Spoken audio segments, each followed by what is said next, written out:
Alrighty, I am shooting this video for anyone who's looking at these because this is one of the coolest things I've ever bought off of Amazon. These are Himalayan rock salt shot glasses, and specifically for tequila.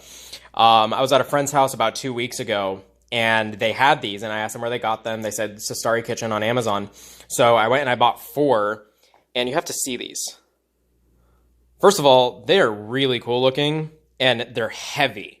Okay, these are not some flimsy, light, shot glasses. Look how thick this rim is.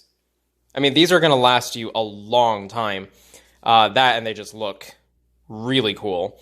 But I just tried it out, so I'm using Patron Silver. And when you get it on the box, they tell you, don't pour it in there and then leave it in there.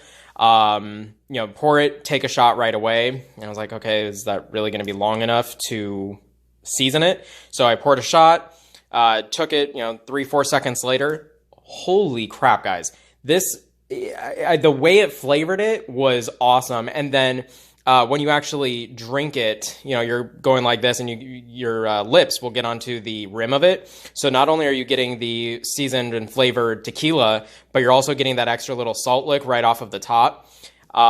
This was awesome. It is probably one of my favorite purchases that I've ever made. And I am definitely going to be using these, and I'm probably going to order a lot more because these are going to be great for like parties and stuff. So yeah, for anyone thinking if they want to buy it or if they're thinking about buying it, I would say absolutely.